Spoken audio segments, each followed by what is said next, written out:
Attention agents, are you worried about the new changes coming next season with the removal of mules? And are you struggling with leveling up your proficiency to max out your expertise? If so, I'm going to show you what I personally did when I was around shade level 1600 to streamline leveling up my proficiencies to get my expertise to max level. And don't worry, it's not going to involve running countless mules to get all those extra scavenging points.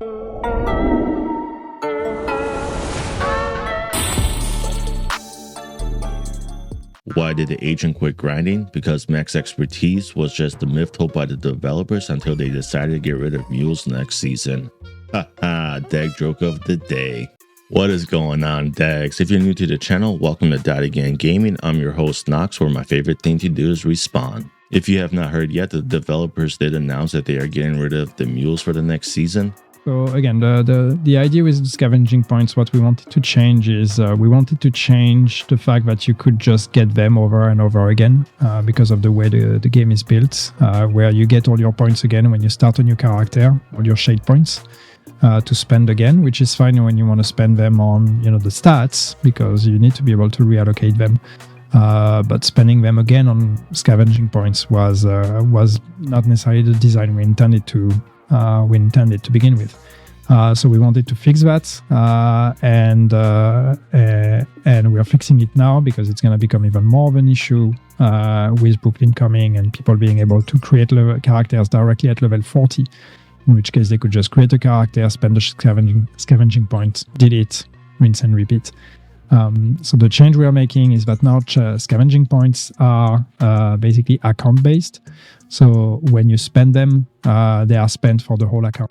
This definitely feels like a slap to the players because they could have prioritized fixing other bugs and stuff like that instead of worrying about the mule system. Mules were a great time saver and resource that I actually did use personally myself like once every 3 months or so because it's super time consuming to go out there and farm for resources, and it is very expensive to optimize gear or craft gear and crafting those components that you use to optimize your weapons or gears. With the removal of mules and the easy access to all those scavenging points, this is really going to impact new agents and agents who like to try out new builds. And with this change, is this going to mean that you have to be more strategic with how you spend your resources? And hopefully the developing team actually revamps how much it costs to optimize weapons and gear when you're focusing on trying to level up your expertise. I definitely feel like this was an unnecessary change. For all you active duty, military, and vets, you might get this reference. So pretty much the developing team got us really excited up front for the new season and all the new stuff that they're adding. And then on the back end, they kind of were like, oh, by the way, we're going to do this and that. So this is kind of like when I was in the Navy and there was steak and lobster for dinner and a ice cream social afterwards.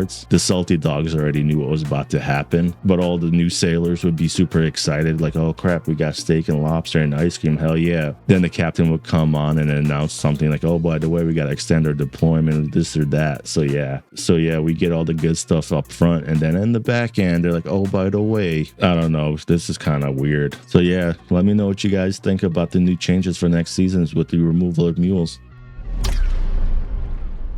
Alrighty, let's get back to business. So for this guide, I'm going to show you all the things you can do to get your proficiency up and max out your expertise pretty quick. If you really lock it down and focus, you could get it done in like maybe a month or less than a month. But first things first, let's take a look at the tinkering station. So if you go to the tinkering station, you can see the library, tinkering, and expertise. And if you go to the expertise, you can see a whole list of everything in the game. And then you can select the category, and here you can see all the marksman rifles. And you can see what you are proficient in. And right now I'm not proficient with the handbasket, and you can see on the right side it tells me I'm proficiency rank 1. And then on the left side, you can see that my expertise level is 28. And right under it, you can see 35 out of 90. And that is how many proficiency levels I need to get before I get to the next expertise tier. And the way that works, for example, if I take this hand basket and I take it from proficiency 1 to 2, then my experience for expertise is going to go from 35 to 36. And this is going to be the same for all the gear pieces, weapons, skills, and stuff like that. You could also access your tinkering stations without actually going to the table. So open up your inventory, then hit the button for tinkering, and it'll open it up, and it'll have the same thing with the library, tinkering, and expertise, and you can see everything as well. Just keep in mind you won't be able to open up the tinkering station when you are in combat. Now that we got the tinkering station out the way, let's take a look at one of the easiest way to build up your proficiency. For the most basic method is by actually wearing the weapons or the gear pieces. Like you can see right now for the handbasket, I only have it at rank 1, so I'll have it equipped. And then for the reflector set, it's at rank 3, so I put on 6 pieces of it. You don't have to put on 6 pieces of a brand set or gear set. You could actually put on a semi-decent build. Just know that the more pieces you have of a brand set or gear set equipped, the faster you're going to get proficiency in it and level it up. You could also equip skills as well. And the good thing about that is you don't actually have to use them. They just have to be equipped. And now that our loadout is set up, you're going to want to run stuff that has heavy densities of enemies. So doing stuff like missions, countdown, or summon is going to give you the biggest bang for the buck. And it doesn't really matter what difficulty you play, so you could play on hard, challenging as well. And as long as there's enemies dying around you, you're going to get a little bit of expertise for the proficiency. And depending on your loadout, you might not get the most skills, but at least you'll get some proficiency experience. And this is what I would do for all my agents when I was leveling up. And when I was doing dailies, I have whatever equipped. That way I could get some experience for the proficiency. This is definitely not the fastest way, but it's definitely free and easy.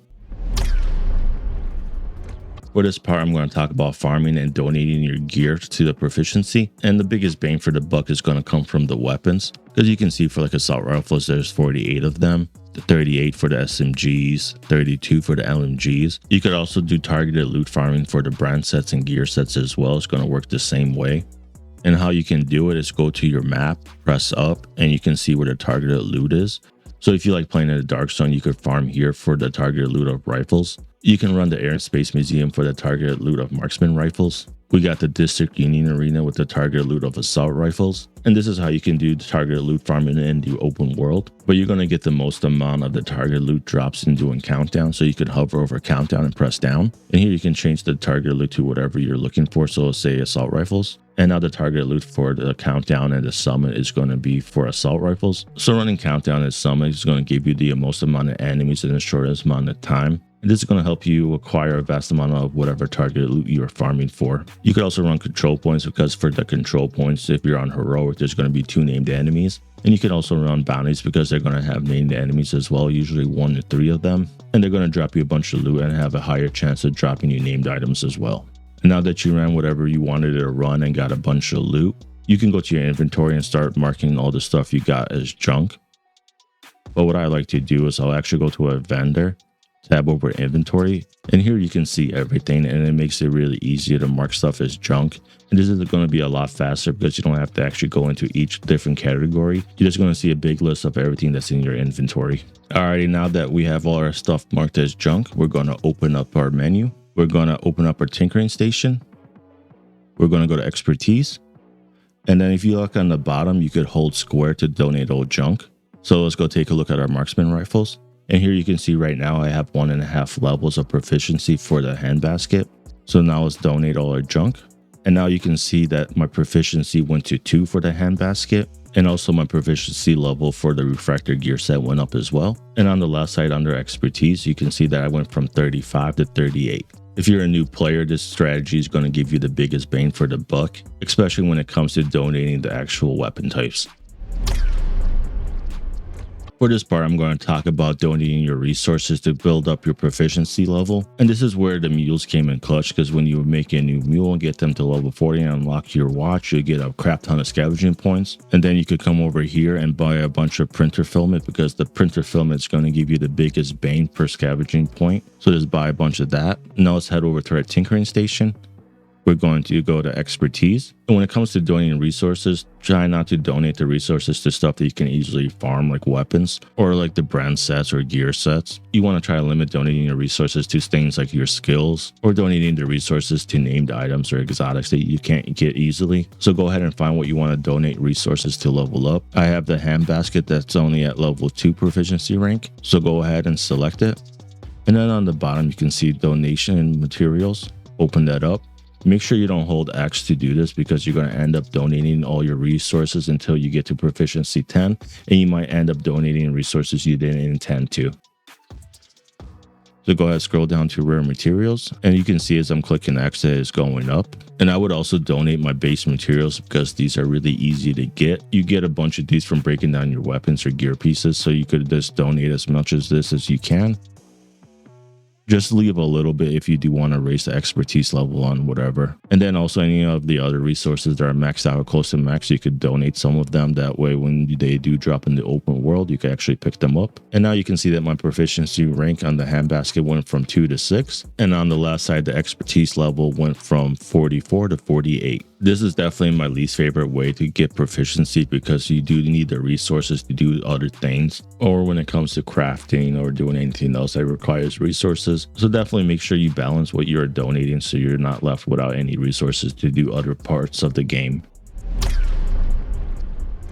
So after running countdown until your brain turns into target acquired on loot and you acquired all the generic brand sets, gear pieces, and weapons, you're going to also want to focus on named items. When you donate named items, it's going to take 2 per level of proficiency for a total of 20 pieces to go from proficiency 0 to 10. And outside of getting named item caches or getting drops from named enemies or rogues, you can go to the vendors. Each week the vendor is going to reset and they're going to have different named items for sale. So if you don't have max proficiency with the pyromaniac, you can go ahead and buy enough of them to max out your proficiency with it. So make sure you take a look at what the proficiency is currently for the pyromaniac and just buy enough that you need to get to proficiency 10, so that way you don't overspend, because the credits are also a resource that you need to farm for. Make sure you check all the different vendors at the different settlements, like the campus, you have the castle, and you have the theater. And also at Haven in New York, there's 2 vendors that have separate loot, so check them out as well. And also on Wednesdays, Fridays, and Sundays, a secret vendor, Casey, is going to be available to check her out to see what she has for sale. And all you got to do is find the snitch and he's going to reveal the location of them.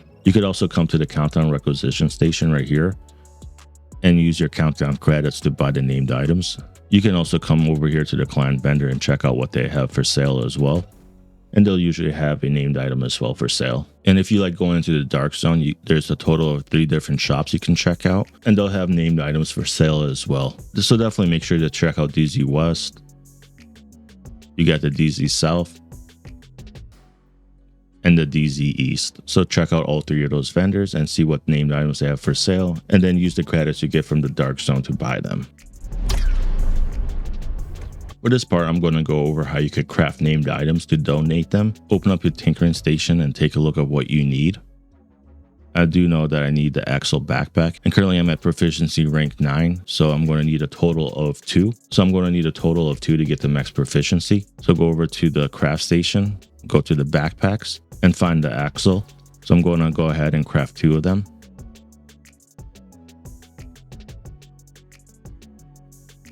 Going to go to my inventory, mark them as junk, go to the expertise and the whole square to donate all junk. And now you can see that my Axle is at max proficiency and my expertise experience went from 48 to 49. You might be looking at my crafting list for my backpacks and you can see that I have a whole bunch of ones that you might not have. And the way you could get blueprints for named items is actually by running Descent. If you take a look at the rewards, you can see reconstructed caches. And what you get out of those caches is 1 named item with the addition of 1 named item blueprint, even including the ones that are PvP exclusive. And this is what the reconstructed cache looks like. So when you open it up, you would get a named item plus a blueprint, but because I already have all the blueprints, I only get the named item. The Descent mode is definitely not for everybody, but you do want to run it at least once a week because you do get a collectible. And killing the nemesis, you do get an exotic cache, and you also get a 50% chance to get a reconstructed cache from taking out the nemesis. And there's a 100% chance to get a reconstructed cache starting on loop 15. Crafting the named items is definitely an easy way to get them, but just keep in mind they do cost resources, so you're going to have to manage those resources. Yay! For this part, I'm going to talk about farming the Hoarder during events, because during events, the Hoarder is going to drop exclusive named items that won't drop normally. There's like 8 or 9 of them right now. You can get the Chill Out Mask, the Slayer, O'Carroll, Festive Deliveries. You got the Cooler, you got the Harvest, you got First Sight, also the Snow Machine knee pads, and I also believe he's dropping the handbasket as well. You can find the Hoarder in multiple locations, but the one I like to go to is the Jefferson Trade Center, so we'll fast travel there. When you load, just turn around and run over here. And you could tell he spawns because you'll hear the sewer grate moving, and the screen is going to flash briefly. You'll come out over here, And if he doesn't come over there, he'll start running down this path right here. And if he doesn't spawn, just log out. When you log back in, just fast travel back to Jefferson Trade Center. We'll go attract the sewer grate over here. If it doesn't come out, start running over here. There he is. So we'll just kill him real quick.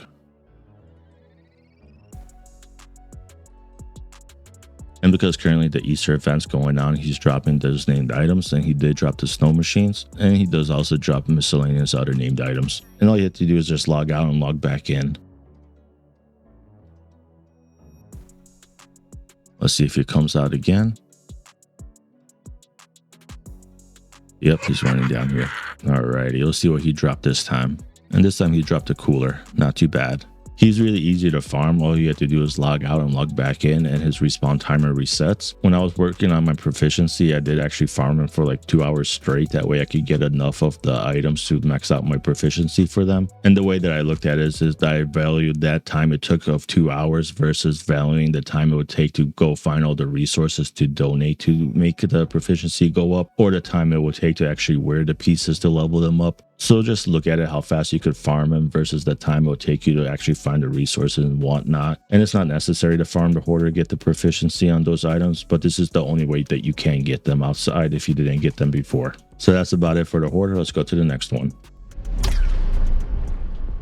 And here's how you can get a bunch of resources once the mules go away. You're going to want to do this control point right here, the solar farm. When you do control points, you're going to get some XP, you're going to get crafting materials, field, recon data. And if the control points are on alert level 4, you're going to get 2 named enemies as well. And doing control points on alert level 3 and 4 is going to give you a blueprint as well if you're starting off and don't have all the blueprints unlocked yet. And the reason why I like doing solar farm is because this whole block right here is jam-packed with a bunch of resources. You can even do this run here starting at the crash site and work your way down all through the East Mall because it's going to be jam-packed full of resources. And when you do control points for the first time for the day, you're going to get access to the supply cache over here.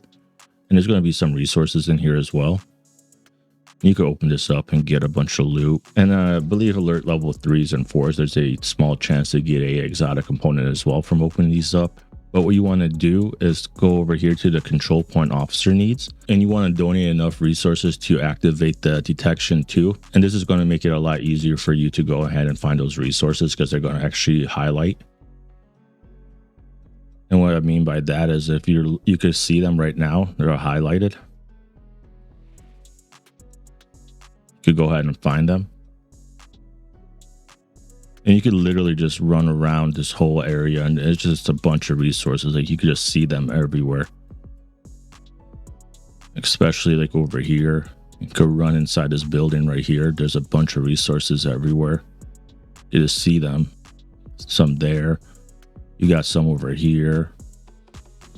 Gonna be a bunch around here as well. Could come up over here. There's gonna be a bunch of resources as well. Some more there, more here. A bunch over here, you can see them being highlighted. More and more. Then around here, there's going to be a bunch of resources as well. As you can see, there's just so many.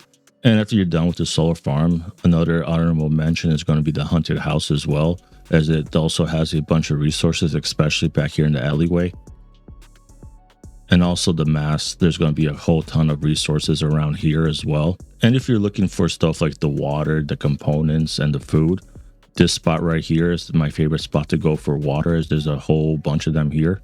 And you could fast travel to the shop and then go out the back way. There's going to be 2 food bins. And then when you run over here, there's going to be another like 7 or 8 food bins over here. So that's where I get my food right there. And then for components, I like to go to this spot right here, as there's, I believe, 9 component caches right here alone. And then this food spot right here is pretty good too. I think there's going to be like 9 or 10 food bins as well over here. So if you ever need food, water, or components, those are the spots that I always go to. You could also do resource convoys, because on top of dropping you bins full of the food, water, and components, they're going to give you crafting resources as well. And another good way to get a big bulk of resources is actually doing the priority objectives. I normally do this to farm for exotics, but if you want XP, you could get XP as well. And you could also get resources. And by just clearing this priority objective, you're going to get 57 titanium. on top of whatever rewards you would normally get for clearing whatever the objective calls for. And those are just a few of the tips that you can do just to get resources outside of having to do a mule. And finally, the best way to get scavenging points is to actually level up. And I have a whole hour-long guide that actually goes more into depth on how you can level up more efficiently and farm for loot more efficiently. But a quick gist of it is that I set up my world a certain way. And I started a character at level 1, that way all my side missions would be still incomplete. And then when I leveled up to level 40, you could see that I left all the side missions still open. And what this does is it forces the bounties to go to specific locations because they can't go to the normal side mission locations, allowing me to run through the bounties super fast, getting a bunch of levels really quick and a bunch of equipment and resources and whatnot. And also with the world setup like this, when you don't actually complete New York by killing Keener, you end up getting a bunch of bonus XP. Like for all the accolades, I get multi-kills for every enemy, even if I kill one. Each headshot kill counts as 2, so I pretty much get double XP for headshots. I get a lot more survival bonuses, team survival bonuses as well. It procs more often in an encounter. And also in that guide, go into more details like about doing your projects to get the caches and rewards on all 4 of your agents. And I go more in depth on how to run the summit and how to farm for targeted loot and all that good stuff at the countdown. So if you're interested, definitely check out that guide. I'm going to have the link in the comments and the bio. And you're definitely going to want to set up your world like that, especially with this upcoming ×3 XP event. Because the faster you can level up, the more red stars you're going to get. And you can use those red stars to also buy more of those named item caches, exotic caches, and those crafting material caches. Alrighty, DIRECTIVE, I think I hit everything that I wanted to hit for the whole proficiency and expertise grind. So let me know if I missed anything or if you got any cool tips or tricks. And if this guide helped you out, give it a like, drop a comment below. And if you're subscribed to the channel, thank you for subscribing. And if you're not yet subscribed, please take a second to subscribe below. That way you can stay up to date to all my upcoming videos. And I want to say thank you to the community for supporting my small channel. You guys are awesome. And if you spend more time grinding your proficiency than you've been alive in combat, hopefully this guide's going to help you out. Keep donating those junk items, agent. Just remember, somewhere a rogue is extracting a god rolled item while you're still dismantling purples.